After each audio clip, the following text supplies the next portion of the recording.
आज़ाद कश्मीर की अहम खबरों पर एक नजर। कोटली आज़ाद कश्मीर से तारिक मलिक की रिपोर्ट के मुताबिक vice chancellor university of Kotli doctor रहमतुल्लाह खान एक बार फिर अपनी कुर्सी बचाने के लिए हकदारों की गर्दनों पर पांव रख कर 3 गैर कानूनी तौर पर मुसल्लत किए गए एसोसिएटेड प्रोफेसरों को फिर से डीन बनाने के चक्कर में मसरूफ हो गए हैं।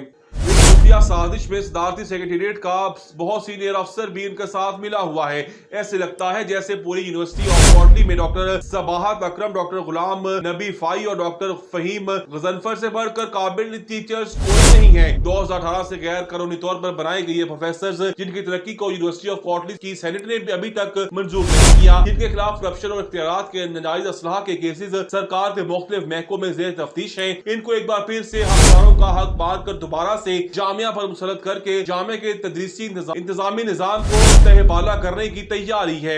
शायद ये डॉक्टर रहमत अली वीसी जामिया कोटली की मजबूरी भी हो, क्योंकि ये खुद भी इस तरह से प्रोफेसर बने हैं और उनके खिलाफ यूनिवर्सिटी ऑफ मालाकंड और केपी गवर्नर हाउस की तरफ से की गई इंक्वायरी में उनके खिलाफ तादीबी कार्रवाई की सिफारिश की गई है, जिनको मौसूफ ने मिलीभगत से रोका हुआ है। न सिर्फ ये कि उन्होंने वीसी कोटली का ओहदा गलत बयानी करके हासिल किया है, बल्कि अपनी 2 साल मुद्दत मुलाजमत में जामिया की बेहतरी और बहबूद के लिए एक काम भी नहीं किया, ना ही मुलाजमीन का जायज तरक्की करवाई और ना ही सेनेट का इजलास होने दिया। कानूनी तौर पर हर 6 माह में एक इजलास बुलाना लाजिम होता है। जामिया के वसाइल को माल मुफ्त समझ कर लौटाते रहे। डीन बनने के लिए जुमला शायद पूरी करने के बावजूद भी मुस्तहिक टीचर्स को आगे क्यों नहीं आने दिया जा रहा? कब तक हकदारों का हक खाया जाता रहेगा? कब तक डॉक्टर रहमत अली मेरिट का गला घोंट कर अपने मनपसंद अफराद को नवाजते रहेंगे?